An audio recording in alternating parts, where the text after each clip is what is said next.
The Tupolev Tu-160 is a supersonic, variable sweep-wing heavy strategic bomber designed by the Tupolev Design Bureau in the Soviet Union. Although several civil and military transport aircraft are larger in overall dimensions, the Tu-160 is the world's largest combat aircraft, largest supersonic aircraft and largest variable sweep aircraft built. Only the North American XB-70 Valkyrie had higher empty weight and maximum speed. The Tu-160 has the heaviest takeoff weight of any military aircraft besides transports. Entering service in 1987, the Tu-160 was the last strategic bomber designed for the Soviet Union. 16 aircraft are in use with the Russian Air Force. A planned modernization of 10 aircraft to Tu-160M standard has been announced. Development. The first competition for a supersonic strategic heavy bomber was launched in the Soviet Union in 1967. In 1972, the Soviet Union launched a new multi-mission bomber competition to create a new supersonic, variable geometry heavy bomber with a maximum speed of Mach 2.3, in response to the U.S. Air Force B-1 bomber project. The Tupolev design, dubbed Aircraft 160M, with a lengthened flying wing layout and incorporating some elements of the Tu-144, competed against the Myasishkov M18 and the Sukhoi T-4 designs.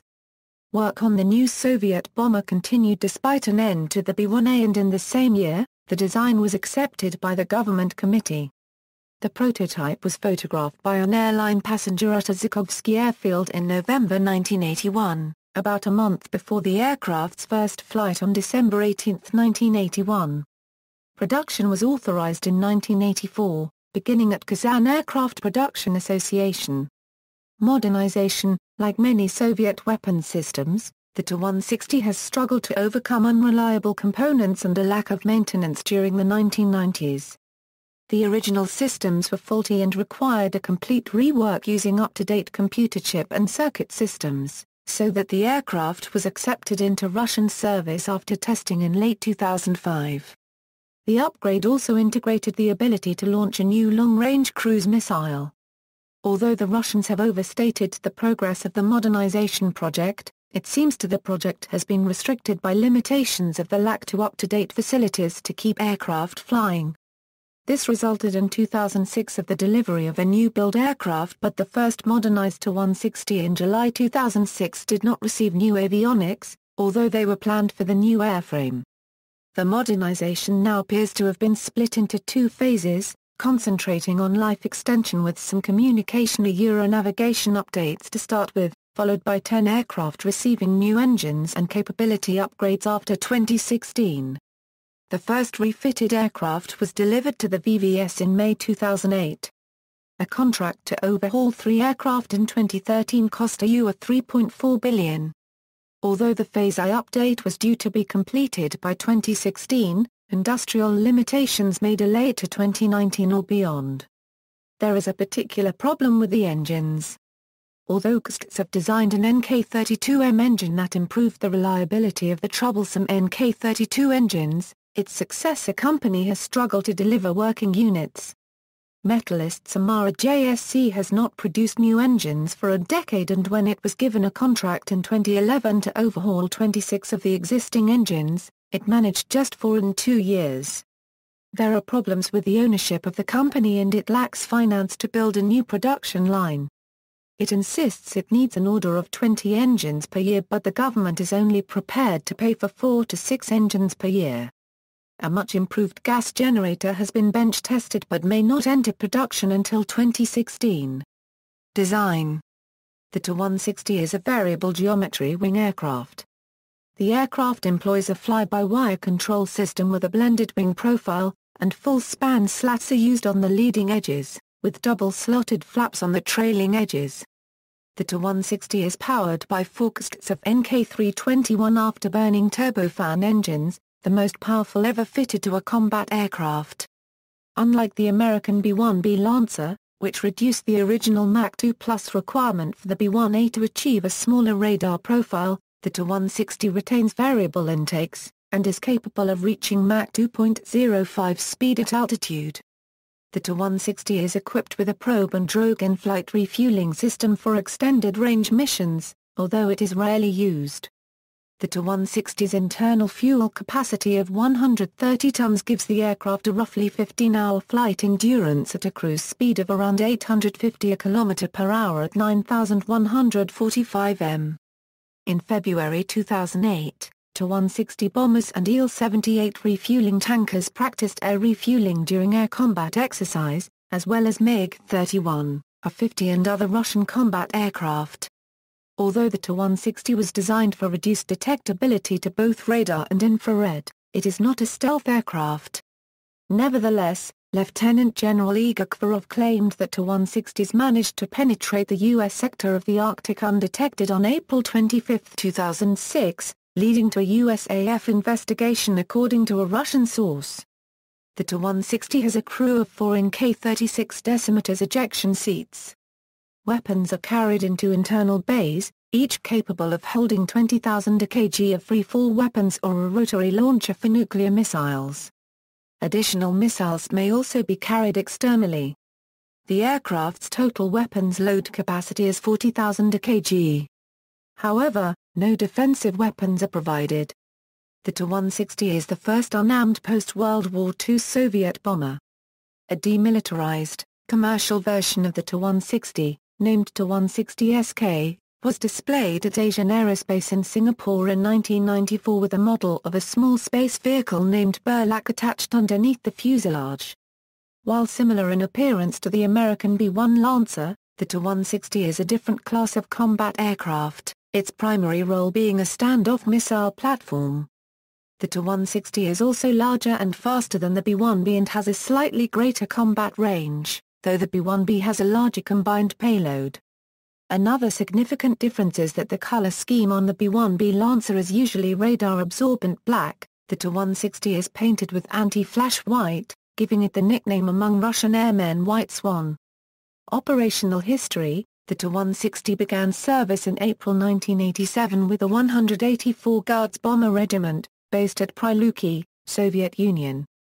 Squadron deployments to long-range aviation began in April 1987 before the Tu-160 was first presented to the public in a parade in 1989. In 1989 and 1990 it set 44 world speed flight records in its weight class. Until 1991, 19 aircraft served in the 184th Guards Heavy Bomber Regiment in Priluki in the Ukrainian Soviet Socialist Republic, replacing Tu-16 and Tu-22 M3 aircraft. In 1992, Russia unilaterally suspended its flights of strategic aviation in remote regions. The fall of the Soviet Union saw 19 aircraft stationed in the newly independent Ukraine. On August 25, 1991, the Ukrainian parliament decreed that the country would take control of all military units on its territory and a defense ministry was created the same day. By the mid-1990s, the Priluki Regiment had lost its value as a combat unit. The 184th GVTBAP's 19 Blackjacks were effectively grounded because of a lack of technical support, spare parts and fuel. At this time, Ukraine considered the Tu-160s more of a bargaining chip in their economic negotiations with Russia. They were of very limited value to Ukraine from a military standpoint, but discussions with Russia concerning their return bogged down. The main bone of contention was the price. While Russian experts, who examined the aircraft at the Priluki Air Base in 1993 and 1996, assessed their technical condition as good, the price of $3 billion demanded by Ukraine was unacceptable. The negotiations led to nowhere and in April 1998, Ukraine decided to commence scrapping the aircraft under the Non-Lugar Cooperative Threat Reduction Agreement. In November, the first Tu-160 was ostentatiously chopped up at Priluki. In April 1999, immediately after NATO began its air attacks against Serbia, Russia resumed talks with Ukraine about the strategic bombers.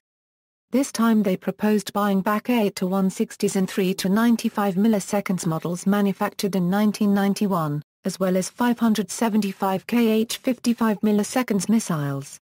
An agreement was finally reached and a contract valued at $285 million was signed. That figure was to be deducted from Ukraine's debt for natural gas. A group of Russian military experts went to Ukraine on October 20, 1999 to prepare the aircraft for the trip to Engels-2 Air Base. The first two departed Pryluki on November 5.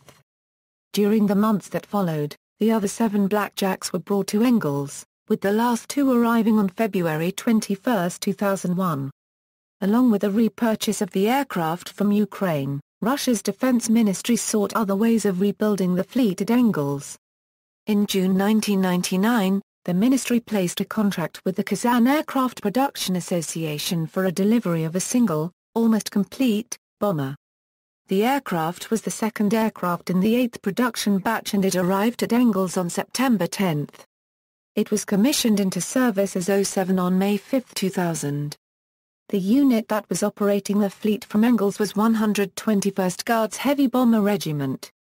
It formed up in the spring of 1992 and by 1994 it had received 6 aircraft.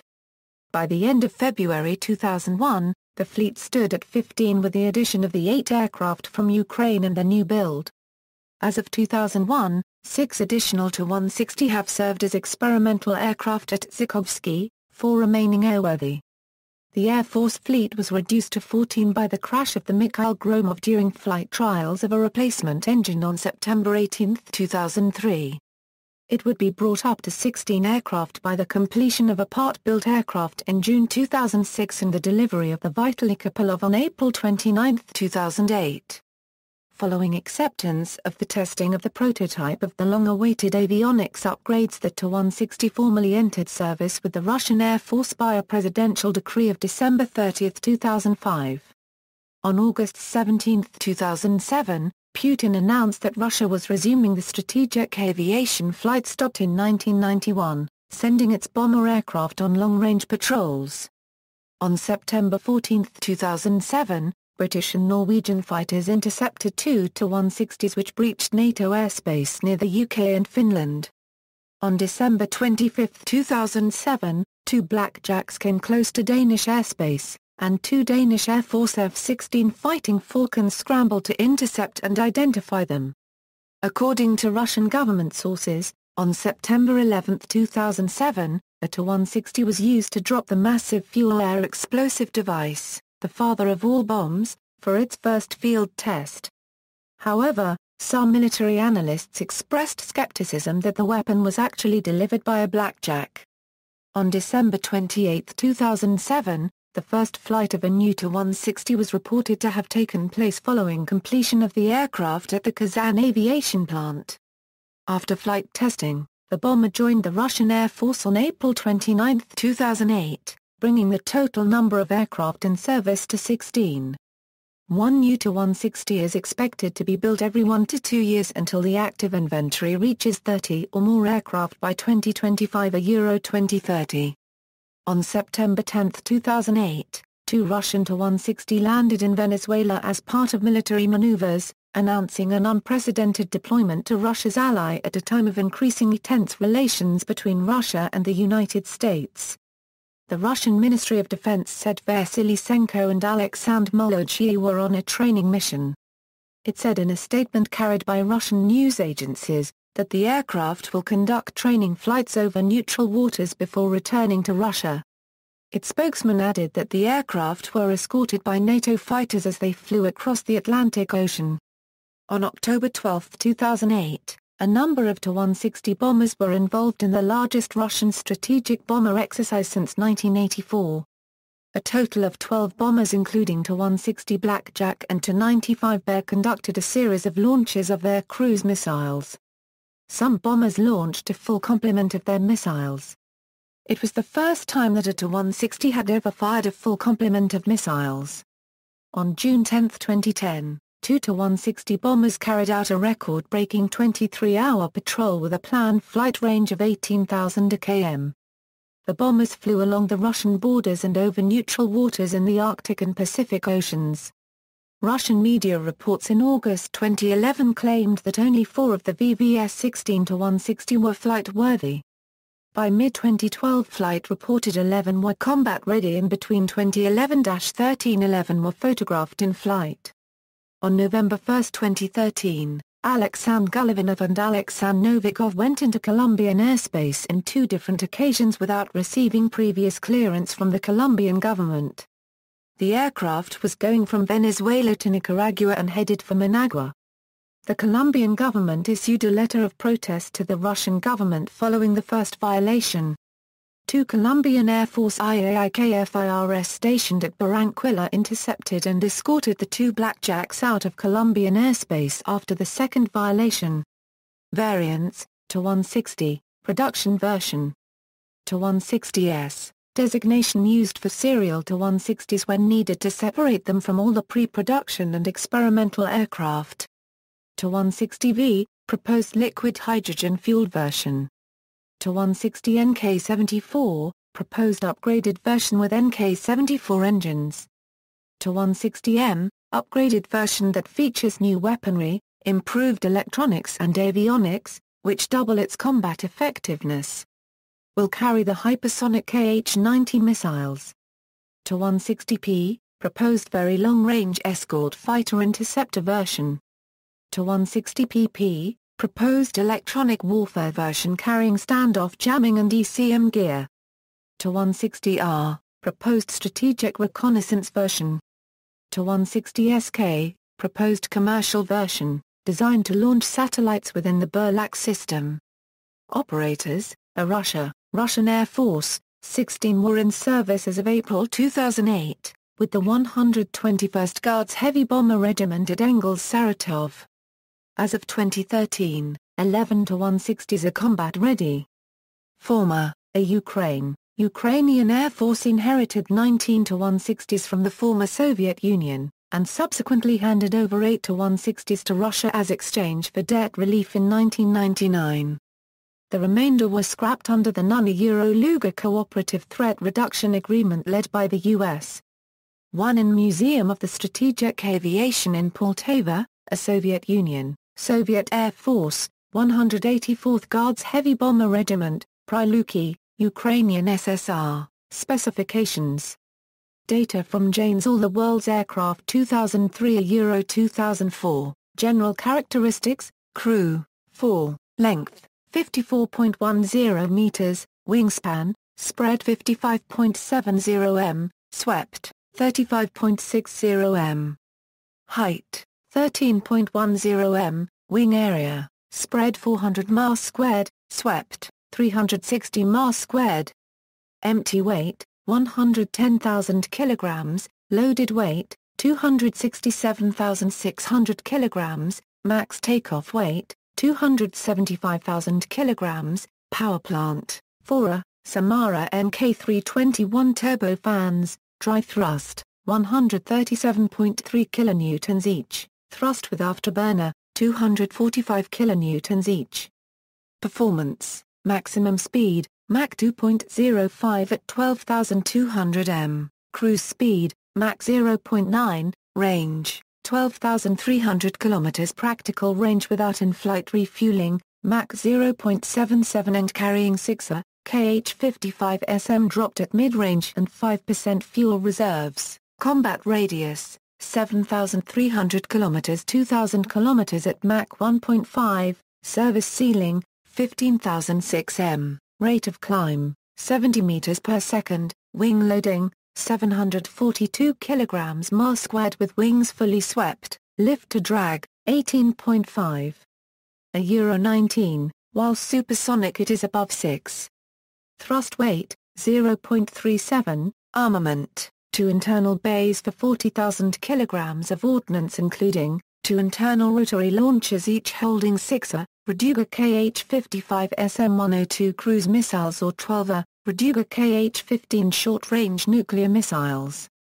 See also: PAC-DAR, Tupolev Tu-134 UBL, used for Tu-160 pilot training, aircraft of comparable role, configuration and era, Sukhoi T-4, Rockwell B-1 Lancer, Tupolev Tu-22M, related lists, list of military aircraft of the Soviet Union and the CIS, list of bomber aircraft, references, notes. Bibliography.